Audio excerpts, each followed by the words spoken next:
बिस्मिल्लाहिर्रहमानिर्रहीम इय्याका नअबुदु व इय्याका नस्तईन। हमसे पहले तमाम पॉलिटिकल रहनुमा वो भी आए तो उन्होंने तमाम बातें बता खान दी साहब को आपको। तो इल्म नहीं है इसी कि तरह से क्या उनके पीछे हुआ। और दूसरी बात ये कहना चाहूँगा, मेरे साथ तमाम दोस्त मौजूद हैं, लीगल टीम का हिस्सा हैं, कि ये 9 मई के केसेस के अंदर खान साहब को सज़ा देना चाहते हैं। जल्दी से जल्दी ट्रायल ख़त्म करके इनका दिल ये है कि किसी तरह ये साबित करें कि इमरान खान 9 मई के अंदर मुलव्वस हैं। इससे पहले मिलिट्री कस्टडी में दिए गए जो वहाँ पर लोग इन्होंने रखे हुए थे उनको सज़ाएँ दी गई, तो वो एक जेस्चर पूरी दुनिया में गलत आया कि आपने मिलिट्री कस्टडी में रख के, और मिलिट्री ट्रायल कैसे हो सकता है, मिलिट्री जो है वो कैसे सज़ाएँ दे सकती है जब आम अदालतें मौजूद हैं। तो वो तासर मेरा ख्याल में उसको ज़ैल करने के लिए ये केस बड़ी जल्दी स्पीड से चल रहा है। और मैं हैरान हूँ कि जो आईओ है, जो इसका जनाब वो आप कह लें कि जिसका मेन रोल है, जिसकी बुनियाद के ऊपर सारा केस बना है, उसका बयान आप पढ़ें तो आपको बड़ा ही हंसी आएगी कि वो चक्री के अंदर बैठा हुआ था मीटिंग के अंदर, और कोर कमेटी की मीटिंग थी और वो भेस बदल कर पहुँच गया। यानी कोई फिल्म चल रही है कि भेस भी बदल लिया जाए और किसी बंदे को पता भी ना चले कि हुआ क्या है। तो हैरानगी वाली बात है। बहरहाल ये ट्रायल चल रहा है, इमरान खान साहब डट के इस ट्रायल को फेस कर रहे हैं। किसी सूरत इमरान खान आपका लीडर जो है वो ना पीछे हटेगा ना घबराएगा, वो डटा हुआ है, कायम है अपने मकसद पर, अपने विजन पर। और हमेशा जब भी मुलाकात होती है खान साहब बहुत ज़्यादा अपने वर्कर्स के हवाले से, अपने पार्टी के जिन लोगों ने कुर्बानियाँ दी और जो स्टिल अभी जेलों में हैं, वो तमाम लोगों के हवाले से हमेशा बड़े कंसर्न रहते हैं। आज भी मेरे साथ बरकी साहब भी खड़े हैं, मेरे साथ अली ज़मान साहब भी खड़े हैं, शाह साहब भी खड़े हैं। तो इन तमाम लोगों ने बड़ी मेहनत की और इन्होंने बताया, और भी दीगर टीम के वहाँ पर वकील जो है मौजूद थे, जिन्होंने तमाम तर तफसीलात से आगाह किया कि किस तरह वर्कर के साथ तशद्दुद किया जा रहा है, किस तरह उनके ऊपर टॉर्चर किया जा रहा है। और ख़ान साहब ने बड़े ही गहरी तशवीश का इज़हार किया, बड़ा उन्होंने अफसोस का इज़हार किया। उन्होंने कहा कि उसके ऊपर आवाज़ बुलंद की जाए और इस मामले को उठाया जाए, तमाम जगहों पर उठाया जाए। उन वर्कर्स के साथ जो बुरा सलूक किया जा रहा है, नमाज तक पढ़ने नहीं दी जा रही, एक एक की डिटेल्स बताई गई कि मुख्तलिफ ज़मानतें हुई हैं, लेकिन जिन लोगों की ज़मानतें खारिज हुई हैं, हाई कोर्ट में गए हैं, तो हाई कोर्ट वो ज़मानतें लगा नहीं रहा। तो हमारी यही इस्तदा है आला अदलिया से कि अगर आइनी बेंच बन गया है, 26वीं तरमीम हो गई है, तो बिल्कुल खामोश ना हो या आंखें बंद ना कर लें, बल्कि लोगों के बुनियादी इंसानी जो हकूक़ हैं उनकी प्रोटेक्शन करें और उन्हें इंसाफ फराम किया जाए। 9 मई के अंदर जो दरखास्तें खारिज होती हैं उनको लेकर हाई कोर्ट में हम जाते हैं, वो दरखास्तें भी फिक्स नहीं होती, और उन दरखास्तों के ऊपर भी हमारा यही कंसर्न है, बेशक खान साहब की हो या शिबली फराज की हो, उमर अयूब की हो या दीगर किसी रहनुमा की हो। तो ये ओवरऑल सारी इन्होंने स्ट्रेटजी बनाई हुई है कि यहाँ नीचे ट्रायल के अंदर सज़ा दे दी जाए, तो तब ये डिसाइड होंगी जब सज़ाएँ मुकम्मल हो जाएंगी। तो बहरहाल ये केस के मुख्तलिफ पहलू पहले भी डिस्कस हो चुके हैं। खान साहब ने 8 फरवरी के हवाले से, क्योंकि 8 फरवरी आवाम का मैंडेट टूटा गया है, बड़ा क्लियर कट जो है वो मैसेज दिया है उन्होंने, पूरी कौम के लिए मैसेज जो पैगाम दिया है वो बड़ा वाज़ेह है। उन्होंने कहा है कि पूरी कौम 8 फरवरी को यौम स्याह मनाए, पूरे पाकिस्तान में लोग निकलेंगे और जो बंदा सवाबी आ सकता है, ये नॉर्थ पंजाब ख़ास तौर पर उन्होंने कहा है कि सवाबी आएगा, और इसी तरह से दीगर जो विंग्स हैं या दीगर जो रीजन्स हैं या सूबे हैं, उनके हवाले से पार्टी को हदायत जारी कर दी गई हैं। और एक क्लियर खान साहब ने मौक़िफ़ लिया है कि पूरे पाकिस्तान से लोग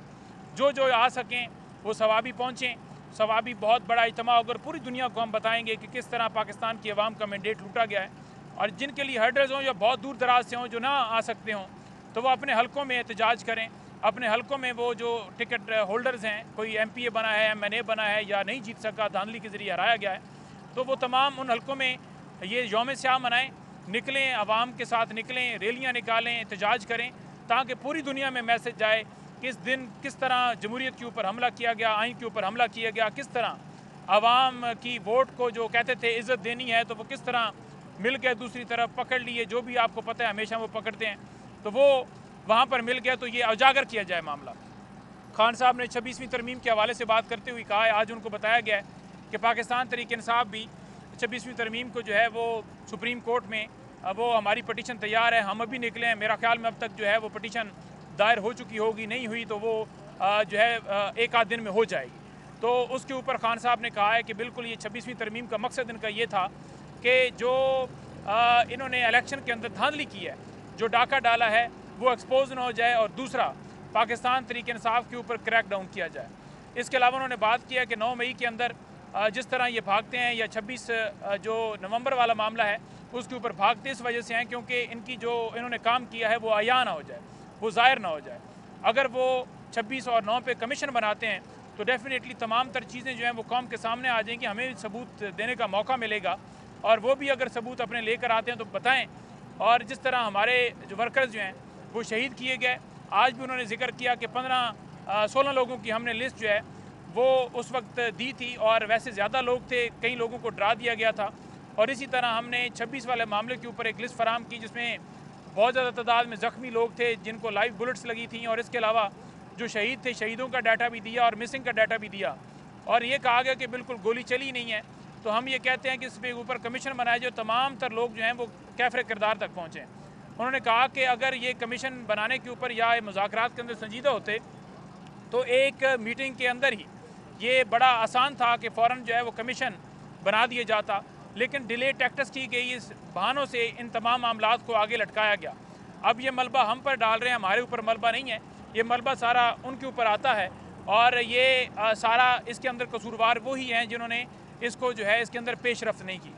खान साहब ने बड़ा दो टोक मौक़िफ़ जो है वो लिया है ह्यूमन राइट्स के हवाले से। उन्होंने हदायत की हैं कि जो बुनियादी इंसानी हकूक़ की खिलाफ वर्जियाँ हैं जो हुई हैं उसके लिए राजा साहब ने पहले आपको जिक्र किया कि हम वो सुप्रीम कोर्ट के अंदर जो है पटिशन दायर कर रहे हैं और लेटर लिख रहे हैं, और दूसरा उन्होंने कहा कि आईनी बेंच के सामने जो है वो हम उसको भी लेटर लिख रहे हैं। तो हमारा लेटर आज चला जाएगा, लेकिन इसके साथ साथ एक हम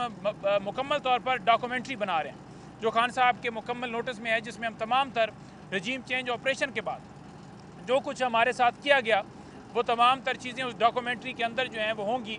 और इतवार वाले दिन हम उस डॉक्यूमेंट्री को लॉन्च करेंगे और बताएंगे कि किस तरह हमारे वर्कर्स को शहीद किया गया, अगवा किया गया, छापे मारे गए, गिरफ्तारियाँ की गई, किस तरह इलेक्शन के अंदर माहौल सारा दुनिया ने देखा, किस तरह साफ़ियों को उठाया गया, किस तरह जो दीगर लोग हैं वो तमाम उठाए गए। तो वो तमाम तर चीज़ें आपके सामने आएंगी। साथ ही वाइट पेपर जो है वो भी इतवार को जारी किया जाएगा, और नेक्स्ट